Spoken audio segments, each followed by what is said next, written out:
भाग 37। छवि जी को वहां देखकर पहले तो विक्रम और विविधा चौंक गए, लेकिन अगले ही पल विविधा ने जोर जोर से रोना शुरू कर दिया। दयाल काका मन ही मन मुस्कुरा उठे। अब पता चलेगा विक्रम बेटा कि पत्नी आखिर होती क्या है। विक्रम ने विविधा को जब ऐसे रोते देखा तो समझ गया कि आज ये लड़की उसकी साख पर बट्टा लगा कर ही रहेगी। वह हड़बड़ाकर उठ खड़ा हुआ और छवि जी से बोला, वो जो ये आप जो देख रही है सच नहीं है। मेरा मतलब है कि जो दिख रहा है वैसा सच में नहीं हो रहा है। विक्रम अभी अपनी बात उन्हें समझाने की कोशिश कर ही रहा था कि छवि जी ने उसकी कोई बात नहीं सुनी और परेशान से आगे बढ़ विविधा के पास आ खड़ी हो उसका मुंह हाथ पैर खोलने लगी। चुप हो जा मेरी बच्ची, मैं आ गई हूँ ना, अब और नहीं रोएगी तू। रोएंगे तो ये दोनों बाप बेटे। मेरी फूल सी बच्ची का क्या हाल कर दिया है इन लोगों ने। शादी से पहले तो बड़े बड़े वादे किए थे इन लोगों ने, लेकिन अपना असली रंग दिखा ही दिया इन्होंने।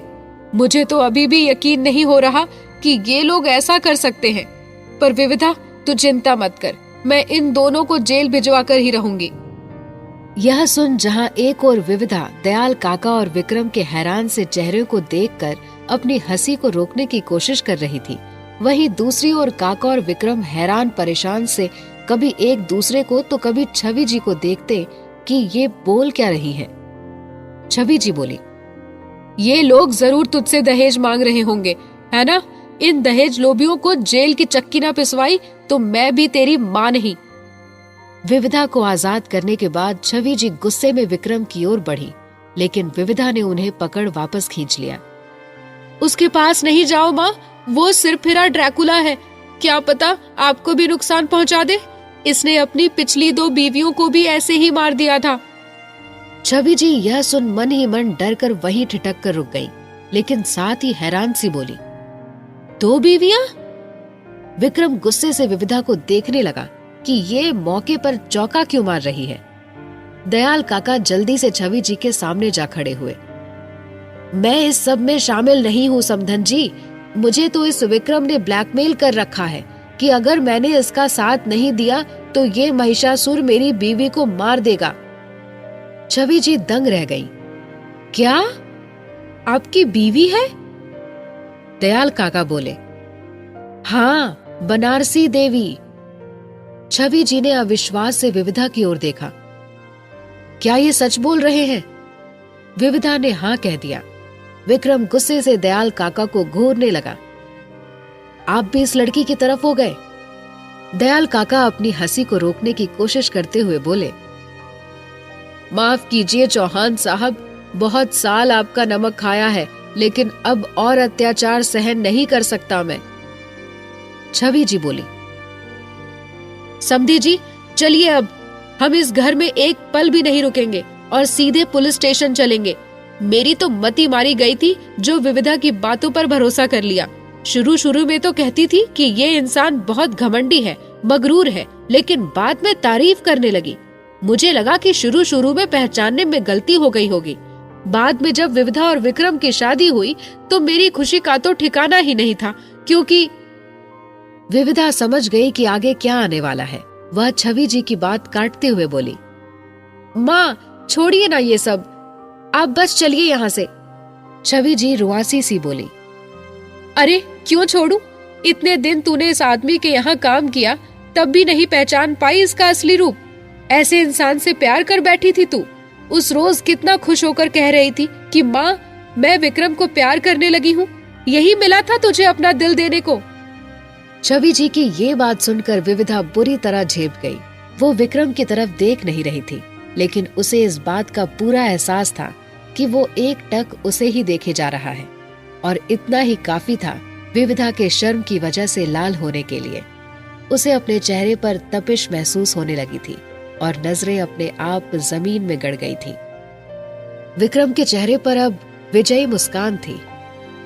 कहाँ तो विविधा उसे परेशान करना चाह रही थी और कहाँ आज ऐसे सभी के सामने छवि जी ने उसकी मोहब्बत का सरेआम खुलासा कर दिया था। विविधा का सुर्ख चेहरा देख विक्रम को उस पर हंसी तो आ रही थी, लेकिन बहुत सारा प्यार भी आ रहा था। मन कर रहा था कि उसे अपने आगोश में ले ले।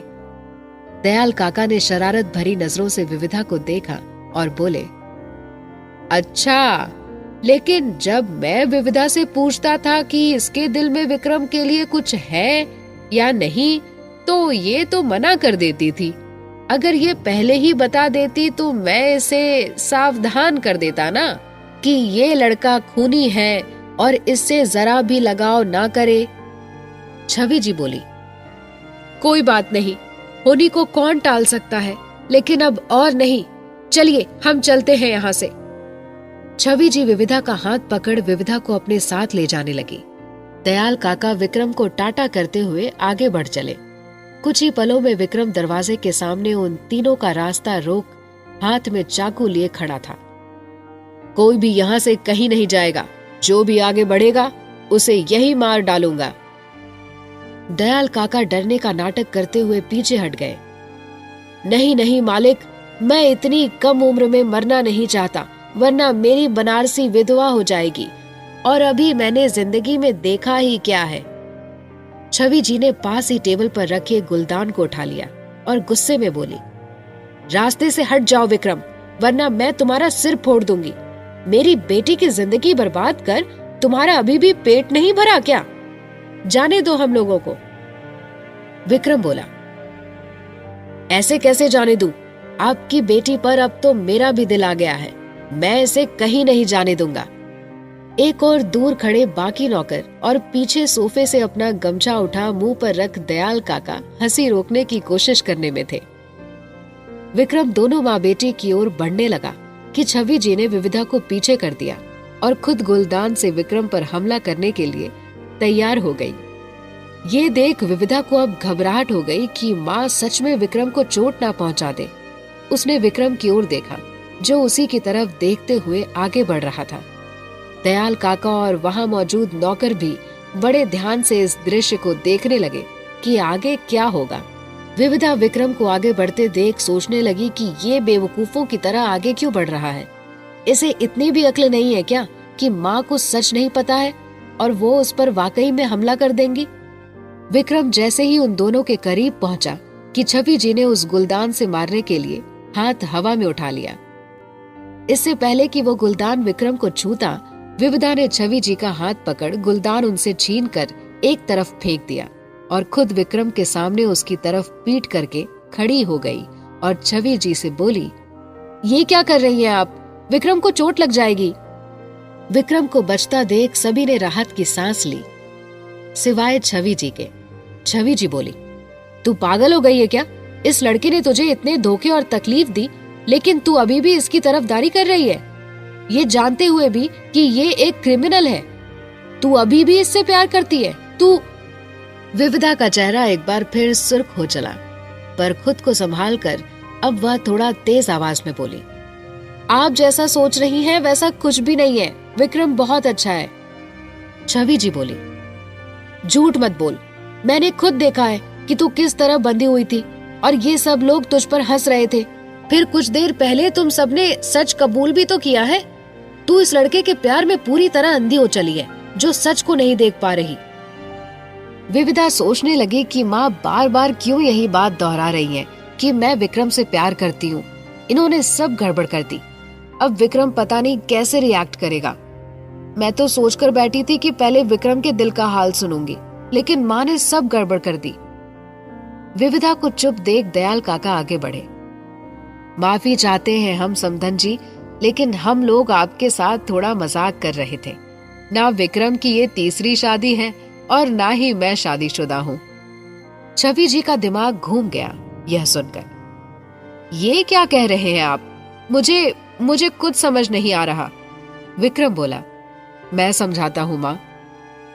उसने अपने सामने अभी तक ढाल बनकर खड़ी विविधा के कान के पास अपना चेहरा ला बड़े ही प्यार से कहा, अब तुम मेरे सामने से हट सकती हो, क्योंकि अब मुझे कोई खतरा नहीं है बीवी जी।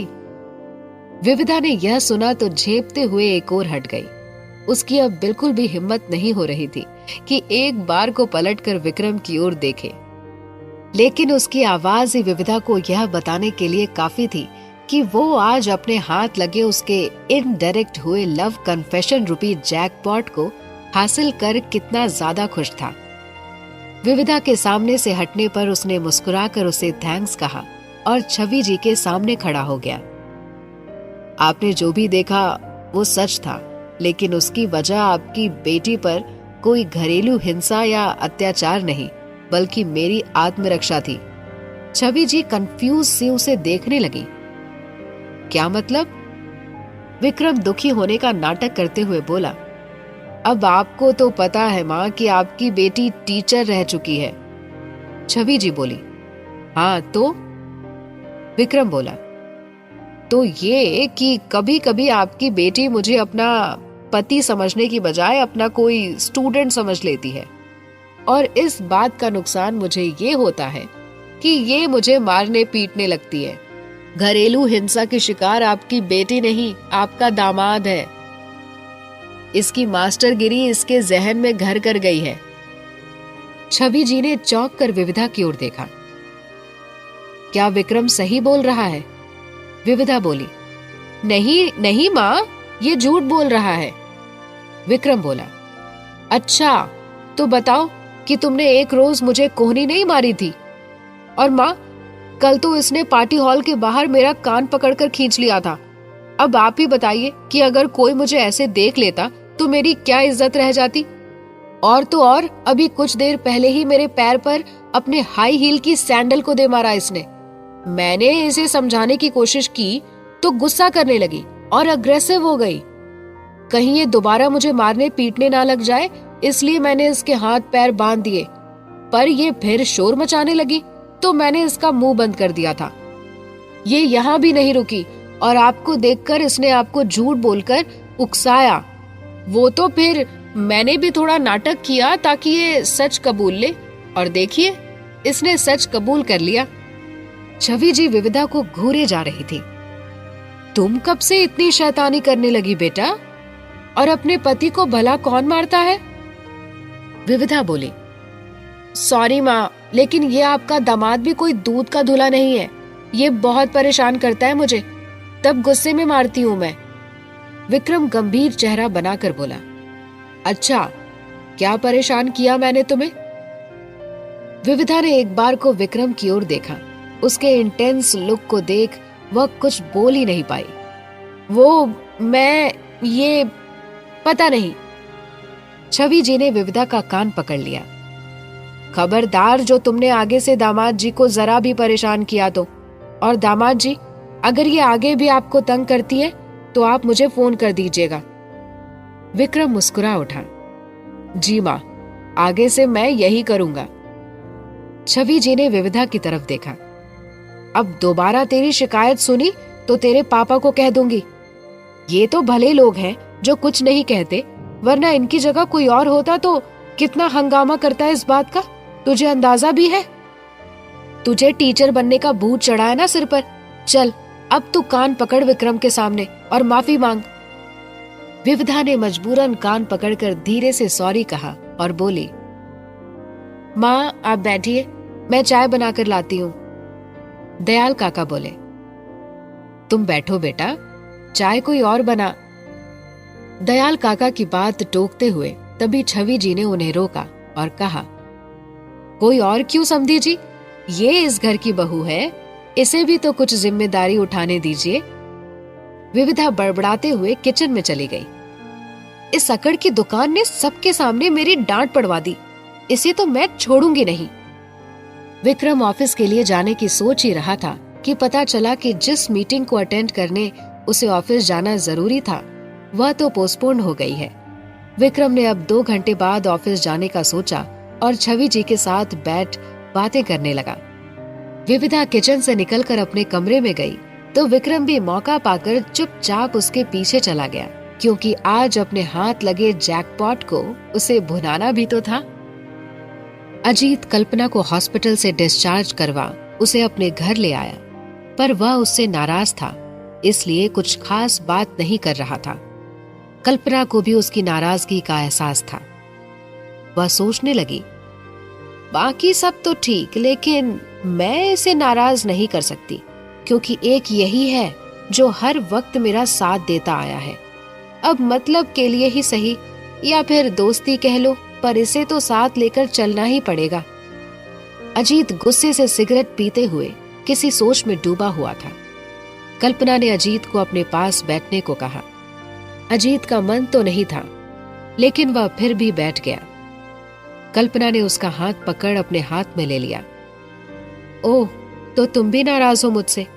मुझे तो लगा था कि इस दुनिया में बस तुम ही हो जो मुझसे कभी नाराज नहीं हो सकते। अजीत बोला, तो क्या करूं मैं? जब से होश संभाला है और तुम्हें ऐसे दूसरे लोगों की जिंदगी में जबरदस्ती घुसते देखा है, तब से ही तुमसे यही कहता आ रहा हूं कि ये सब गलत है। लेकिन इतने साल बीत गए, तुमने कभी नहीं सुनी मेरी। मैं तुम्हें समझा समझा कर थक गया हूं, लेकिन तुम्हें पैसों के आगे कुछ दिखता ही कहां है। ना कोई रिश्ता दिखता है और ना ही किसी के जज्बात दिखते हैं। कल्पना हंसने लगी। उसने अजीत के हाथ से सिगरेट ली और 2 कश खींचे। जब तुम्हें पता है कि मैं नहीं बदलने वाली, तो क्यों इतने सालों से मेरे साथ जुड़े हुए हो? कभी शादी क्यों नहीं की तुमने? अजीत चुप लगा गया। कल्पना बोली, मुझे पता है कि तुम मुझे हमारे कॉलेज टाइम से ही पसंद करते आए हो और शायद अब तक करते हो। जिस तरह तुम अपने दिल के हाथों मजबूर हो, उसी तरह मैं भी अपने दिल के हाथों मजबूर हूं। मेरा दिल सिर्फ पैसे से प्यार करता है। अगर तुम्हारे पास बहुत सारा पैसा होता तो मैं कल कर लेती तुमसे शादी, लेकिन अफसोस कि तुम रईस नहीं हो, तो तुम्हें कल्पना मिली ही नहीं। अजीत भीगी सी हंसी हंसा और बोला, मेरे पास चाहे कितनी भी दौलत क्यों ना होती, तुम तब भी मेरे पास नहीं रुकती। जैसे ही तुम्हें मुझसे ज्यादा पैसे वाला आदमी मिल जाता, तुम मुझे भी छोड़ जाती, ठीक वैसे ही जैसे तुमने आज तक किया है। कल्पना हंस पड़ी। बिल्कुल सही कहा तुमने। अब गुस्सा छोड़ दो, क्योंकि मैं तो बदलने से रही। उसने अजीत की तरफ सिगरेट बढ़ा दी। हो सकता है कि तुम्हारा प्यार बस दिखावा हो। अजीत गुस्से से उठ खड़ा हुआ। बस कुछ भी अनाप शनाप मत बोलो, मेरे प्यार पर सवाल मत उठाओ, क्योंकि अगर ऐसा होता तो मैं अब तक तुम्हारे साथ नहीं होता। सच तो यही है कि आज तक तुम मेरा इस्तेमाल करती आई हो। कल्पना बोली, शांत हो जाओ अजीत, बूढ़े लोगों के लिए गुस्सा ठीक बात नहीं, वरना हार्ट अटैक आ जाएगा। कल्पना हंसने लगी, लेकिन अजीत नाराज सा उठ खड़ा हो गया। अब तो सुधर जाओ, ऊपर वाले के पास जाकर अपने कर्मों का हिसाब भी देना पड़ेगा तुम्हें।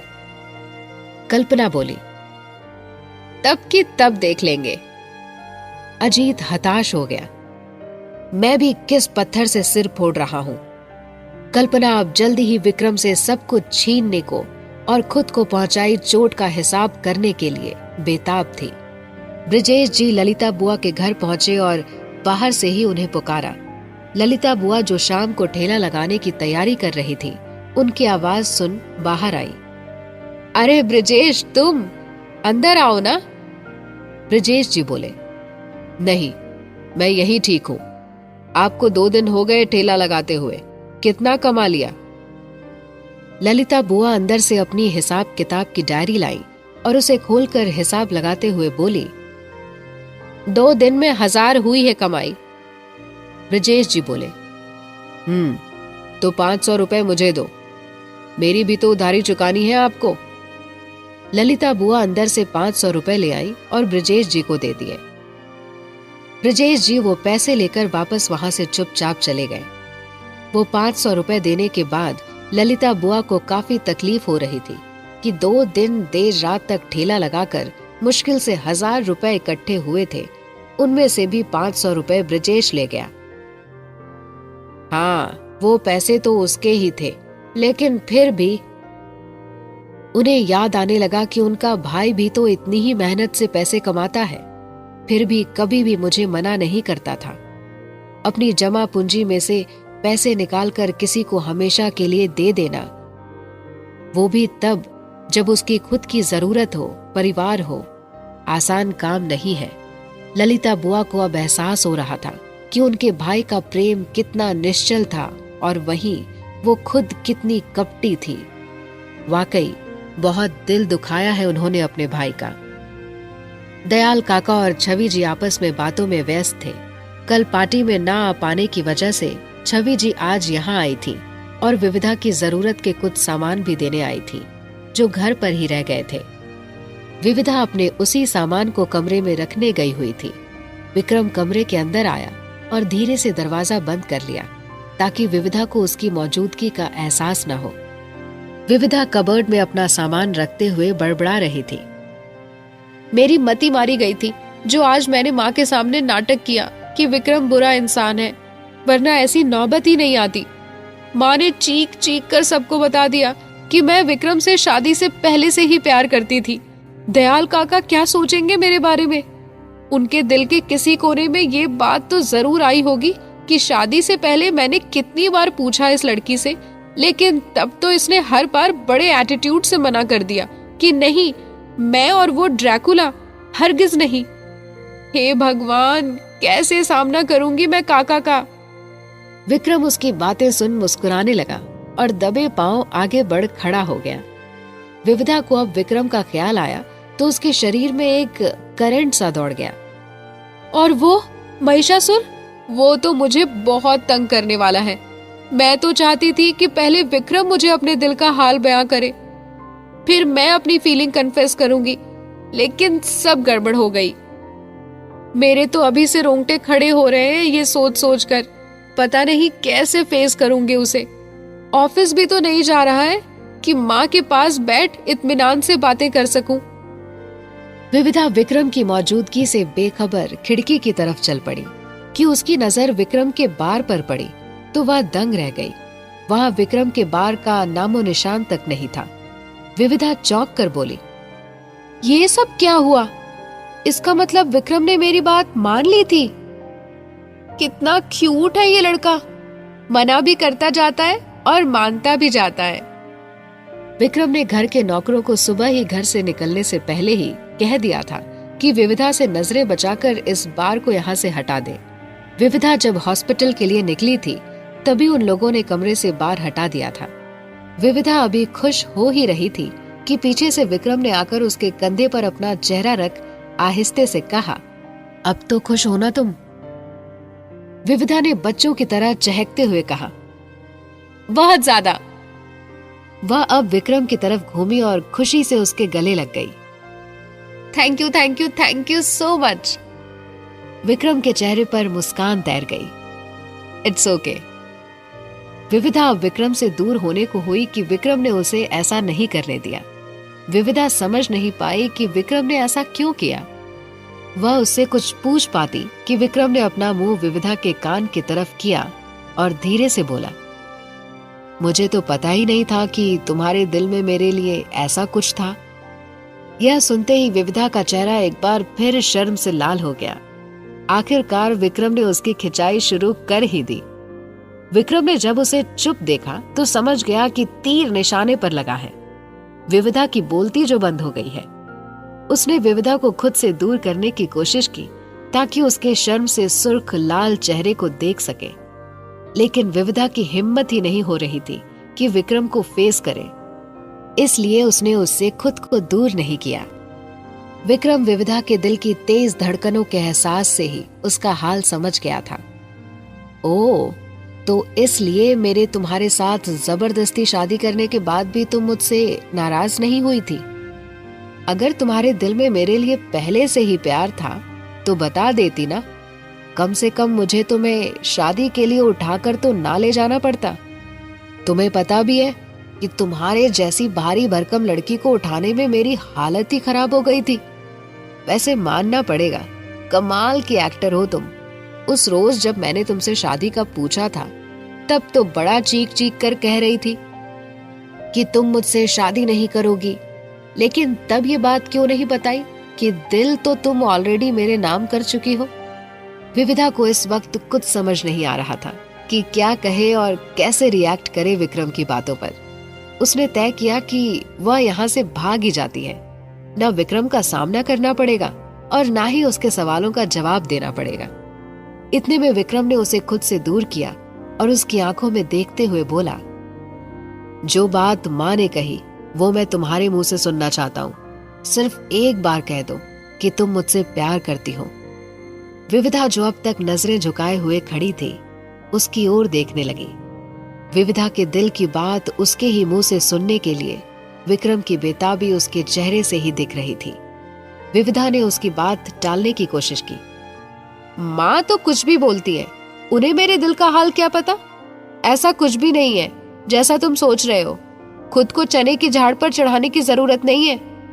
अब मुझे माँ के पास जाने दो, उनके पास जाकर बैठूंगी और कुछ बातें भी करनी है उनसे। विविधा वहां से जाने को हुई कि विक्रम ने अपने दोनों हाथों से उसे घेर लिया। नहीं, जब तक तुम अपने दिल का हाल अपने मुंह से नहीं कहोगी, मैं तुम्हें कहीं नहीं जाने दूंगा। विविधा बोली। तुम क्यों नहीं कह देते अपने दिल का हाल? विक्रम बोला। मेरे दिल में तो कुछ भी नहीं है, लेकिन मेरी शादी की वजह काका और आरुषि है। ये बात तो तुम्हें पहले से ही पता है, लेकिन तुम्हारा तो आज पता चला है, वो भी छवि माँ की वजह से। विविधा ने देखा कि विक्रम ऐसे तो उसे जाने नहीं देगा। उसने अचानक से विक्रम को धक्का देकर खुद से दूर किया और वहां से दरवाजे की ओर भागी। अभी वह दरवाजे से बाहर निकलती कि उसे एहसास हुआ कि विक्रम की तरफ से एकदम शांति है। विविधा ने रुककर पीछे मुड़ देखा तो खिड़की के पास खड़े विक्रम को देख हैरान रह गई। उसके माथे पर चोट लगी थी, शायद क्योंकि विक्रम ने उस पर अपना हाथ रखा हुआ था। विविधा कुछ और समझ पाती कि उसे विक्रम की उंगलियों के बीच से खून बहकर बाहर आता दिखा। विविधा यह देख बुरी तरह घबरा गई। आगे क्या हुआ जानने के लिए सुनिए कहानी का अगला भाग।